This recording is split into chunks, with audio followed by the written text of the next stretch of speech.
Reptil.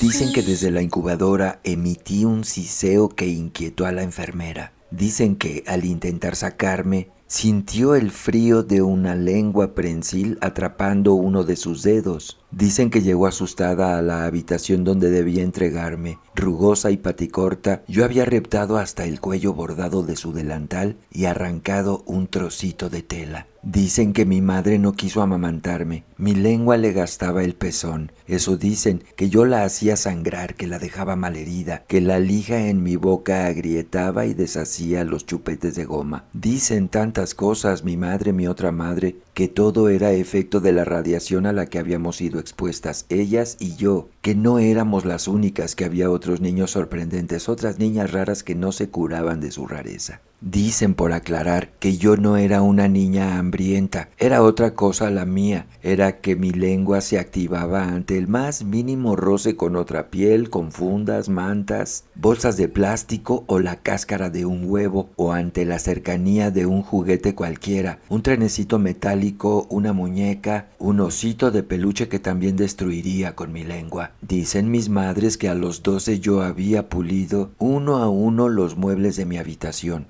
Desnudé mi cama de su pintura blanca y el secreter de su oscuro barniz, pero me abstuve obediente de las escaleras que tenía prohibidas. Pronto descubrí que las maderas no sabían todas igual, eran blandas y sabrosas las molduras de cedro, en tanto el roble de la estantería era desolador. Aprendí a vomitar los aglomerados que mi saliva degradaba porque la cola irritaba mis papilas. Dicen que no trataron los males que mi lengua cogía en su impetuoso recorrido, a ver si espabilaba y me portaba como niña, porque mi conducta estaba lejos de ser humana, dicen, levantando las cejas una, tosiendo secamente la otra, y no me mandarían a la escuela mientras yo me las diera de reptil, pero yo quería tanto salir de esa casa de persianas bajas a la que nunca venía nadie de visita, quería tanto ir a la escuela en días de sol, reposar sobre una piedra con otras niñas alrededor, eso me decía sin decirlo, escuchándolas debatir, que si prometía no arremeter contra los pupitres, que si me dejaría tentar por la pizarra, que si nos denunciarían por las sillas cojas que causaban accidentes, que si sembraría el terror en la sala de clases. Una empezaba susurrando su pregunta y la otra la terminaba levantando la voz. Dicen asimismo que si reprendían mis modos reptilianos, yo corría hacia mi pieza y me tiraba sobre el colchón raído y las sábanas rajadas, y me entregaba a un berrinche que ellas no atendían. Sospechaban que quería obligarlas a arrastrarse y pedir perdón. Dicen que una vez lloré por horas hasta sucumbir a una fiebre que me quemó el rostro e hizo arder mis orejas, y que en vez de dormirme derrotada por la temperatura vi la forma de vengarme de ellas. Áspera y enhiesta, mi lengua insomne se levantó hacia la fresca pared de las horas nocturnas y halló el borde del papel aflojado por la lluvia. Se introdujo ahí,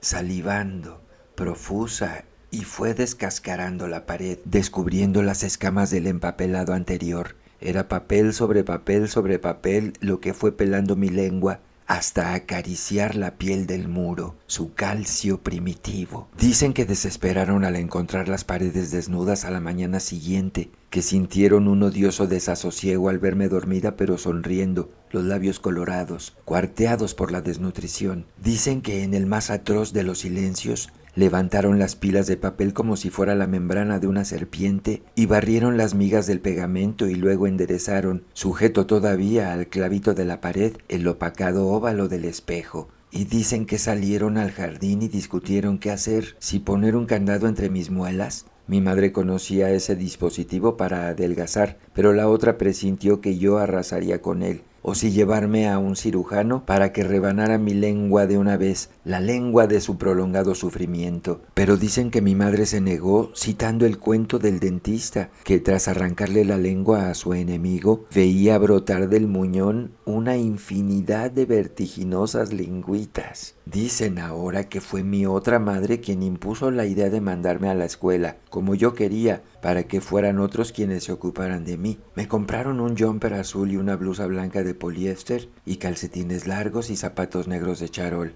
Me arreglaron el pelo en un moño alto y me atravesaron aritos de plata en las orejas. Y me sentaron en la cocina y me dijeron que yo ya era una niña, una mujercita, un ser humano, que incluso era preciosa. Me tomaron una foto para que me viera, pero yo solo me fijé en mis rodillas flacas, asomadas en el ruedo del uniforme. Antes de salir me advirtieron, mi madre sollozaba cubriéndose los labios, que cerrara bien la boca si no quería meterme en problemas. Los problemas en que de inmediato me introduje, dicen, porque me bastó con poner un pie, una pierna, medio cuerpo dentro del aula, me bastó con responder al saludo de la maestra para que mi lengua se mostrara en toda su bífida longitud. La maestra palideció, unas alumnas chillaron, iguana, lagarta, serpiente, demonio radioactivo. Otras corrieron al fondo de la sala y se taparon las orejas. Otras arrugaron la nariz e intercambiaron sílabas cortopunzantes entre sí. Escupían y frotaban sus manos. Dicen, lo insinúa mi madre, mi otra lo corrobora, que esperaron ansiosas esa tarde a que yo regresara. Dicen haberse convencido de que todo había ido bien porque no recibieron ningún llamado de la escuela, ninguna comunicación escrita, ninguna queja mía. Dicen que yo sonreía como encantada, con los labios cerrados, con ojos que sostenían el brillo singular de un oscuro regocijo. Mi madre, sorprendida pero acostumbrada a desconfiar, me desnudó de inmediato para cerciorarse de que no trajera moretones bajo el uniforme. Y no